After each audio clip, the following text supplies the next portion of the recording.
यहां से करते हैं। पहला 1A नाम हमने रखा है इसको।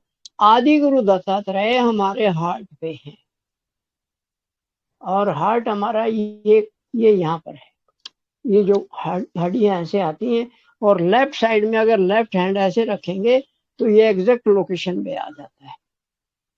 पहला गुरु इनका अवतार रूप में राजा जनक हमारे लेफ्ट फेफड़े पे, स्टोमक पे अब्राहम, स्प्लीन पे मोजेस, लेफ्ट किडनी पे जराथुस्त्रा, और छोटी बड़ी आंत का लास्ट पार्ट रेक्टम, वहां पर लाओत्से जी हैं।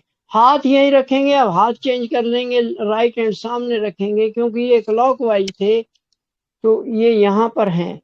और यहाँ एक बात बता दें हम आपने कि ईड़ा नाड़ी भी क्लॉकवाइज घूमती है, और चैतन्य भी क्लॉकवाइज है, और यहाँ जितने भी ऑर्गन हैं उनका उनका फेस भी ऐसे ही है क्लॉकवाइज, वो सारे क्लॉकवाइज में है। तो ये बहुत बड़ी बात है।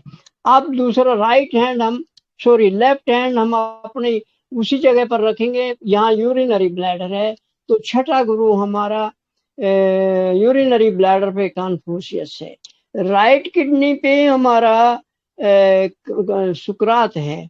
और हाथ ऐसे करके यहाँ सेंटर में रखेंगे तो यहाँ पर हमारा हथेली के नीचे लीवर है, और लीवर के नीचे गाल ब्लैडर है, वहां पर श्री मोहम्मद है। जहाँ हाथ रखा है यहाँ लीवर है, लीवर में गुरु नानक जी है।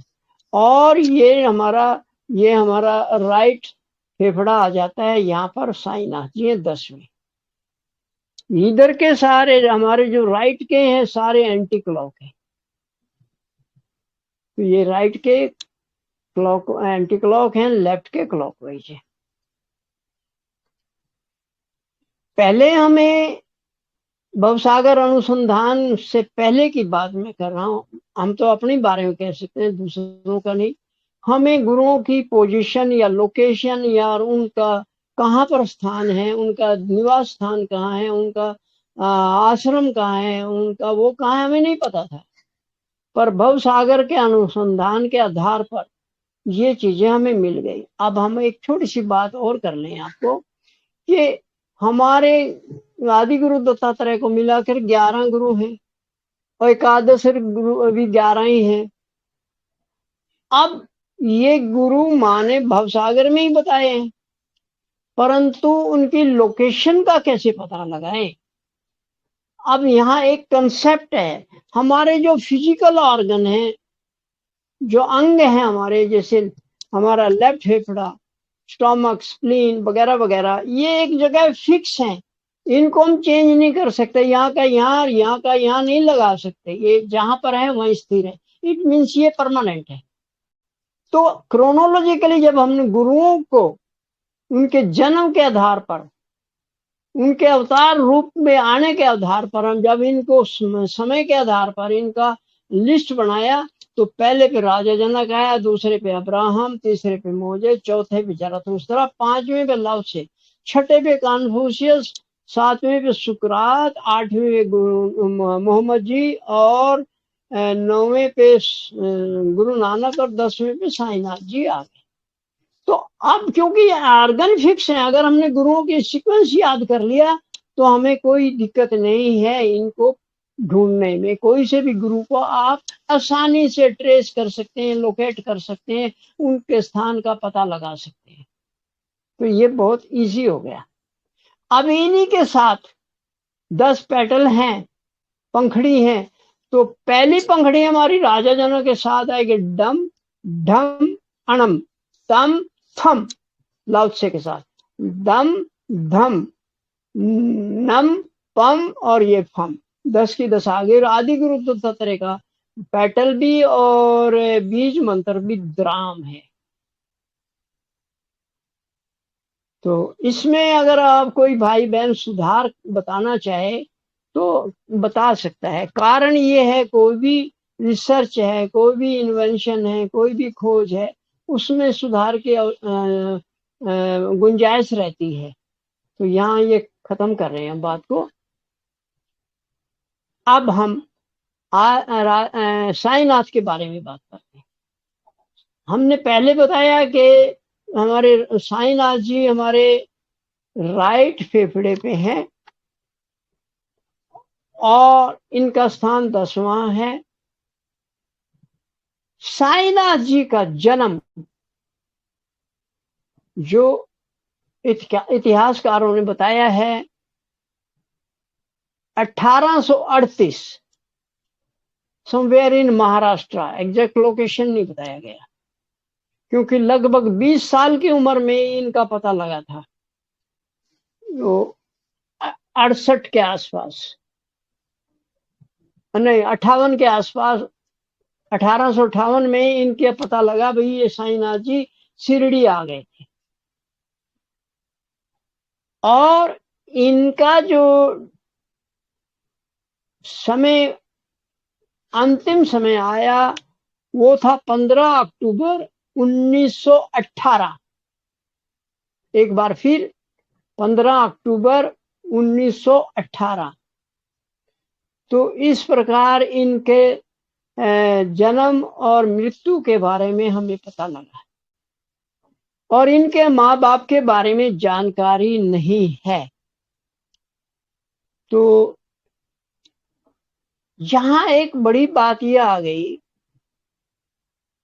कि ये 10वें हैं, सॉरी ये 10वें हैं और राजा जनक फर्स्ट है।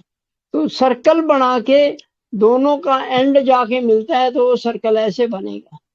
तो फर्स्ट और लास्ट हमारी बुक में, सेकंड बुक में इनके बारे में लुइस गैरिडो जी ने एक बहुत बढ़िया सा एनालिसिस दिया है।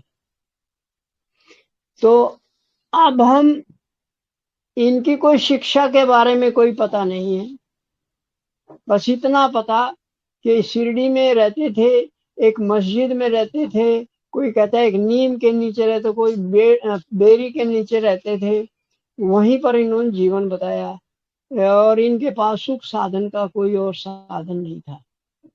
जो मिलता था उसको खा लेते थे और बांट देते थे, भिक्षा पे इनका काम चलता था। अब एक बात और हमें बड़ी इंटरेस्टिंग लगी, इनकी बहुत सारी, इन्होंने इनके प्रवचन है, बहुत छोटे छोटे बातें भी हैं छोटी सी। तो उसमें एक जगह इन्होंने अंग्रेजी में हमने पढ़ा है, do not think I am dead and gone. इसका मतलब ये हुआ, ऐसा मत सोचो कि मेरी मृत्यु हो गई और मैं चला गया। इट मीन्स श्री माता जी ने भी कहा है मैं हमेशा तुम्हारे साथ हूँ, जब याद करोगे आ जाऊंगी। तो वो ही इनका भी कहना है। यहाँ हमें एक बात का बड़ा अजीब सा हिसाब लगा, समझ में आया भाई इन्होंने कह तो दिया पर कहां तक ट्रूथ है, ये सच कहां तक है। यस, ये सच है। कारण अब इनके अनुयायी बहुत हो गए, 24 घंटे विदेशों में भी, यहाँ भी 24 घंटे इनके नाम को रटते रहते हैं। इट मीन्स इनको रेस्ट करने का मौका नहीं मिलता, इनको मुक्ति पाने का मौका नहीं मिलता। ये जाए तो जाए कहाँ, हैंकरिंग करते रहेंगे यही। अब इनको रहना ही पड़ेगा, इनको मुक्ति नहीं मिलेगी।